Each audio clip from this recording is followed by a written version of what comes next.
Hi everyone, welcome to our channel The Agnis and you are watching the video series on English Grammar। तो students English grammar में हमारा tense topic चल रहा है जिसमें हम सिंपल पास्ट टेंस का टॉपिक कर रहे हैं। सिंपल पास्ट टेंस के कुछ पार्ट हम पहले कर चुके हैं, तो इस पार्ट को देखने से पहले आप वो देख लीजिए ताकि आपका कॉन्सेप्ट अच्छे से क्लियर हो। स्टूडेंट्स अगर आप भी होना चाहते हैं इंग्लिश ग्रामर में परफेक्ट तो इस वीडियो सीरीज को शुरू से लेकर एंड तक जरूर देखें and please don't forget to like share and subscribe this channel with your friends. Let's get started.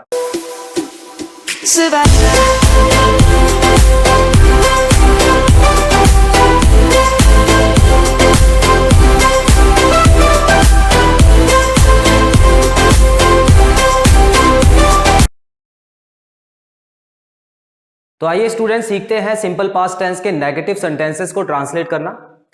Students translation से पहले हमेशा की तरह मैंने यहाँ पे दो टेबल बनाए हुए हैं और सबसे पहला टेबल जो है वो है पर्सन का, जो कि आपको अच्छे से याद हो चुका होगा अभी तक। अगर अभी भी नहीं याद किया है तो आप कर लीजिए इसको जितना जल्दी हो सके। यहाँ पर देख सकते हैं सेकेंड टेबल में मैंने वर्ब की फॉर्म लिखी है और यहाँ पे अगर आपने नोट किया हो तो सिर्फ V1 लिखा हुआ है, मैंने वर्ब की और कोई फॉर्म नहीं लिखी है। ऐसा क्यों? क्योंकि अभी आने वाले टाइम में हम देखेंगे कि इस वाले टेंस में अगर नेगेटिव सेंटेंसेस को ट्रांसलेट करते हैं तो वर्ब की सिर्फ फर्स्ट फॉर्म का ही काम होता है और किसी का काम नहीं होता, यहाँ पे और कोई फॉर्म नहीं लगती है। क्लियर? उसके बाद हम सेंटेंसेस पे आते हैं। देखिए सेंटेंसेस शुरू करने से पहले एक बार रिवाइज कर लेते हैं कि हमने फॉर्मूला कौन सा पढ़ा था। फॉर्मूला अगर हम सिंपल पास्ट टेंस के नेगेटिव सेंटेंसेस की बात करते हैं तो फॉर्मूला क्या होता है स्टूडेंट्स? सब्जेक्ट के बाद डिड आता है, उसके बाद नॉट आता है एंड V1 प्लस ऑब्जेक्ट आता है। क्लियर? तो यही फॉर्मूला था। अब यहां पर आप देख सकते हैं कि सब्जेक्ट चाहे कोई सा भी हो उसके साथ डिड ही आएगा और कोई वर्ड आएगा ही नहीं। जैसे डू और डज दो वर्ड थे, अब हमने जब सिंपल प्रेजेंट टेंस किया था तो उसमें क्या किया था कि डू और डज दो वर्ड थे जिसमें हमको चूज करना होता था सब्जेक्ट के हिसाब से। लेकिन यहां अगर आप ध्यान से देखें तो यहां पे सिर्फ डिड लिखा हुआ है, तो याद रखिएगा सिंपल पास्ट टेंस में हमेशा डिड यूज होता है नेगेटिव सेंटेंसेस में। अब ये डिड एक बार आ चुका है तो उसके पीछे आपको वर्ब का फॉर्म चेंज करने की जरूरत नहीं है। मैंने आपको कई बार बताया है कि जब भी दो वर्ब लगे हों एक साथ तो उसमें सबसे पहले वाले वर्ब की फॉर्म चेंज कर देते हैं और दूसरे वाले वर्ब की फॉर्म चेंज करने की जरूरत नहीं होती है। स्ट्रक्चर को यूज करके हम नीचे वाले सेंटेंसेस को ट्रांसलेट करेंगे। चलिए स्टार्ट करते हैं पहले सेंटेंस से। यहां लिखा हुआ है वह नहीं हंसी थी, तो वह जो कि एक लड़की है नहीं हंसी थी, तो यहां पर आप नोट कीजिए एक चीज कि हंसती थी नहीं लिखा है, वह नहीं हंसती थी, तो हैबिट वाला सेंटेंस नहीं है ये। क्लियर? तो ये वाला सेंटेंस जो है वो वन टाइम एक्शन की बात हो रही है, तो वन टाइम एक्शन वाला जो फॉर्मूला है जो स्ट्रक्चर है वही हम अप्लाई करेंगे। ठीक है, आपको ये पता लग गया है। उसके बाद जल्दी से ट्रांसलेट करते हैं। देखिए सब्जेक्ट हो गया वह और वहां हमको पता है कि जो वह है वो एक लड़की है क्योंकि सेंटेंस पढ़ के समझ आ रहा है। और वह जब एक लड़की होती है तो उसकी जगह क्या लगाते हैं हम? शी लगाते हैं। तो सब्जेक्ट का काम खत्म हो गया। उसके बाद देखिए यहां पे डिड आ रहा है तो यहां पे आप डिड जरूर लगाइए। उसके बाद नॉट लगाना जरूरी है स्ट्रक्चर के हिसाब से, तो यहां पे नॉट लग जाएगा। और उसके बाद देख सकते हैं V1 वर्ब की फर्स्ट फॉर्म लगानी है। सो यहां पर आप देख सकते हैं हंसने की फर्स्ट फॉर्म क्या है? लाफ। सो यहां पर आप V1 लगा दीजिए, LAUGH लाफ की स्पेलिंग होती है। क्लियर? उसके बाद ऑब्जेक्ट की बारी है, लेकिन यहां पे फिलहाल सेंटेंस में कोई ऑब्जेक्ट नहीं है तो हम विदाउट ऑब्जेक्ट ही सेंटेंस को कंप्लीट करेंगे। सो सेंटेंस का मतलब बन गया शी डिड नॉट लाफ, तो ये हो गया कि वह नहीं हंसी थी। वन टाइम एक्शन की बात हो रही है। चलिए अगला सेंटेंस देखते हैं। मोहन स्कूल नहीं गया। तो मोहन के बारे में बताया जा रहा है स्कूल नहीं गया, ये भी वन टाइम एक्शन ही है। देखिए सारे सेंटेंसेस जो कर रहे हैं वो वन टाइम एक्शन वाले ही कर रहे हैं, लेकिन मैं फिर भी आपको पहचान बता रहा हूं दोनों के बीच में। अगर यहां लिखा होता मोहन स्कूल नहीं जाता था तो वो देखिए पास्ट हैबिट की बात हो गई है।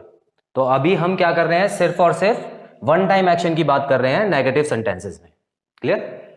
सो मोहन स्कूल नहीं गया मतलब एक बार नहीं गया, एक बार की बात हो रही है, तो यहां पे हम सब्जेक्ट लिख देंगे मोहन। उसके बाद सेम तरीके से डिड आ जाएगा और डिड के बाद आ जाएगा नॉट। अब उसके बाद आप देख सकते हैं V1 यहां पे क्या दिख रहा है आपको? गया, जाना। जाने को क्या बोलते हैं? गो। मोहन डिड नॉट गो, अब कहां जाने की बात हो रही है ये भी बताया हुआ है, तो यहां पे हम लिख देंगे to school. Mohan did not go to school. सबसे पहले आप इस वाले स्ट्रक्चर को फॉलो करेंगे और उसके बाद जो एक्स्ट्रा चीजें हैं, अगर कोई ऑब्जेक्ट है या कोई अदर पार्ट ऑफ सेंटेंस है, उसके बाद ही आप लगाएंगे। तीसरा सेंटेंस, मैंने सेब नहीं खाया था। देखिए यहां पे मैंने यूज हो रहा है और मैं आपको ये चीज क्लियर कर दूं कि मैंने और मैं का दोनों का मतलब जो होता है वो आई ही होता है। मैंने और मैं का मतलब क्या होता है, आई ही होता है इंग्लिश में। क्लियर? तो ये चीज पहले आप क्लियर कर लीजिए। तो यहां पर मैंने सेब नहीं खाया था, तो ये एक बार की बात हो रही है, तो बिल्कुल यही सेम स्ट्रक्चर लगेगा। तो मैंने को लिख देंगे आई, उसके बाद आ जाएगा डिड नॉट, उसके बाद V1 क्या है, वर्ब की फर्स्ट फॉर्म है ईट, खाने की बात हो रही है यहां पे, और क्या खाने की बात हो रही है वो भी है, सेब नहीं खाया था, तो I did not eat an apple. An apple. Clear? आगे बढ़ते हैं। तुमने प्रश्न नहीं पूछा। तुमने, सो जिस तरह से मैंने और मैं को बोलते हैं आए, उसी तरह तुमने और तुमको बोलते हैं यू। क्लियर? तुमने और तुमको क्या बोला जाता है, यू बोला जाता है। ठीक है, सो यहां पर हम यू से शुरू करेंगे। सब्जेक्ट हो गया यू, नहीं की बात हो रही है तो डिड नॉट आएगा। डिड नॉट, काम क्या हो रहा है, वर्ब क्या है, पूछा। पूछने को क्या बोलते हैं इंग्लिश में, आस्क बोलते हैं, आस्क। सो यहां पे मैं लिख दूंगा you did not ask question. You did not ask question. Clear? तो इसका मतलब क्या हो गया, तुमने प्रश्न नहीं पूछा। अब कुछ सेंटेंसेस में आप नोट कर सकते हैं कि देखिए यहां पर सिर्फ पूछा पे खत्म हो गया है, यहां पर भी सिर्फ गया पे खत्म हो गया है, लेकिन यहां पे था और थी भी लगा हुआ है। तो आप पढ़ के देख सकते हैं कि ये सारे सेंटेंसेस में ही पास्ट टाइम के बारे में बताया गया है, जो बीत गया है समय उसके बारे में बताया गया है, और वन टाइम एक्शन के बारे में भी बताया। क्लियर? तो मैंने आपको जब ये स्ट्रक्चर के बारे में समझा रहा था सिंपल पास्ट टेंस की पहली क्लास में, तो मैंने आपको क्लियर कर दिया था कि तीन तरह के सेंटेंसेस होते हैं। एक तो पास्ट हैबिट वाले होते हैं, वो तो अलग ही हैं, और इस तरह के जो वन टाइम एक्शन होता है उसमें दो तरह से पूछा जाता है क्वेश्चन। तो यहां पे एक तो हंसी थी, तो इसके बाद सीधा देखिए ई की मात्रा लगी है, उसके बाद थी लगी हुई है। लेकिन सीधा अगर आ ई ए की मात्रा लगी हो, उसके बाद था ना भी लगाओ, तब भी आप समझ सकते हैं। देखिए पढ़ के क्या लग रहा है, मोहन स्कूल नहीं गया, टाइम बीत चुका है, पास्ट टेंस की बात हो रही है, तो इसीलिए आपको पढ़ के अच्छे से समझना है, उसके बाद ट्रांसलेट कीजिए। उसने जूते नहीं पहने थे, तो बिल्कुल उसने, अब उसने की जगह क्या आ जाएगा, ही लगा देते। उसने जूते नहीं पहने थे, तो ही आ गया, उसके बाद did not, he did not. पहनने को क्या बोलते हैं, पहनने को बोलते हैं wear. He did not wear shoes. He did not wear shoes. Clear students? तो इस तरह से ये ट्रांसलेट किया जाता है। जल्दी से आप इसका स्क्रीनशॉट ले लीजिए, फिर आगे कुछ सेंटेंसेस करते हैं। सो स्टूडेंट्स अब देखते हैं कि अगले सेंटेंसेस में क्या दिया हुआ है। सिक्स सेंटेंस की बात करें, लिखा है बस यहां नहीं रुकी। सो यहां पर भी अगर आप ध्यान से देखें तो वन टाइम एक्शन की बात हो रही है सेंटेंस में। तो बस यहां नहीं रुकी, नेगेटिव सेंटेंस है, नहीं वर्ड आ रहा है, और वन टाइम एक्शन की बात हो रही है कि एक बार बस नहीं रुकी यहां। तो यहां पर सब्जेक्ट हो गया बस, फिर यहां पर डिड आ जाता है सब्जेक्ट के बाद, डिड नॉट। उसके बाद वर्ब, वर्ब की फर्स्ट फॉर्म क्या लिखा है, देखिए रुकने को बोलते हैं स्टॉप। सो बस डिड नॉट स्टॉप यहां, हेयर। सो बस did not stop hair. Clear? Next पे आते हैं, बच्चों ने क्रिकेट नहीं खेला था। क्लियर? बच्चों ने क्रिकेट नहीं खेला था। सो यहां पर भी आ की मात्रा लगी है, उसके बाद था लगा हुआ है, तो ये वन टाइम एक्शन की बात हो रही है। जल्दी से शुरू करते हैं। बच्चों ने, इसका मतलब चिल्ड्रन, एक से ज्यादा बच्चों की बात हो रही है, तो यहां पे आप लिखेंगे children. Did not children did not, verb क्या है? खेलना, तो children did not play cricket. क्या खेलने की बात हो रही है? क्रिकेट खेलने की बात हो रही है। नेक्स्ट में देखते हैं, राहुल ने पत्र नहीं लिखा। तो यहां पर भी आप देख सकते हैं सिंपल पास्ट टेंस की बात हो रही है, नेगेटिव सेंस बना रहा है और वन टाइम एक्शन की ही बात हो रही है। सो राहुल हो गया subject, Rahul did not, verb की फर्स्ट फॉर्म क्या हो गई? Write a letter, Rahul did not write a letter.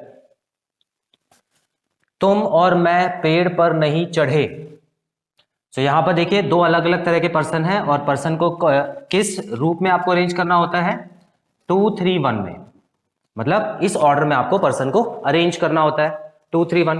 तो इसमें देखिए कौन सा दिया हुआ है, ये सेकंड पर्सन है और ये फर्स्ट पर्सन है, तो सबसे पहले हम सेकंड ही लिखते हैं, उसके बाद फर्स्ट पर्सन आता है। तो यहां पर you and I did not चढ़े, क्लाइंब, डिड नॉट क्लाइंब। कहां की बात हो रही है? पेड़ के ऊपर, did not climb the tree. You and I did not climb the tree. Clear students? वे यहां नहीं सोए थे, तो यहां पे वे आ गया है और वे का मतलब क्या होता है? दे होता है, तो यहां पे लिखेंगे दे। बिल्कुल उसी तरह डिड नॉट लगा दीजिए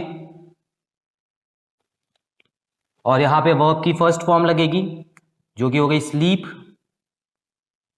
और यहां पर भी एक वर्ड आ रहा है जो कि है यहां, और यहां को क्या बोलते हैं? Did not sleep here, they did not sleep here. So students, यहां पर मोस्ट कॉमन मिस्टेक, जो सबसे ज्यादा मिस्टेक होती है बोलते समय या लिखते समय, गलती से ये डिड लगाने के बाद भी यहां पर V2 लगा दिया जाता है। डिड लगाने के बाद भी V2 यूज हो जाता है कभी कभी। जल्दी में जब हम इंग्लिश बोलते हैं तो हम बोल देते हैं जैसे कि I did not went to school, I did not went to school, तो ये बिल्कुल गलत सेंटेंस आपने बनाया है। जब भी आप डिड का यूज कर लें तो उसके बाद आप गो जरूर लगाइएगा, क्योंकि V1 का यूज ही करना है आपको हर सेंटेंस में। ऐसा नहीं है कि कुछ ऐसे भी सेंटेंस है जिसमें ऐसा नहीं होता। इंग्लिश के हर सेंटेंस में जहां पे डू, डज या डिड आ जाए तो उसके बाद हमेशा V1 ही लगाना होता है आपको। क्लियर? तो आई होप अब आप कोई गलती नहीं करेंगे सिंपल पास्ट टेंस में ट्रांसलेशन में। स्टूडेंट्स, यहां पे खत्म होता है हमारा सिंपल पास्ट टेंस का ये पार्ट। आई होप इस पार्ट में कराए गए सारे पॉइंट्स आपको क्लियर हैं और कोई डाउट नहीं है। तो नेक्स्ट पार्ट में हम सीखेंगे कि सिंपल पास्ट टेंस के इंटेरोगेटिव सेंटेंसेस को हिंदी से इंग्लिश में कैसे ट्रांसलेट किया जाए। बहुत जल्द मिलते हैं अपने अगले पार्ट में। Till then, take very good care of yourselves. Have a nice time. God bless you. Bye bye.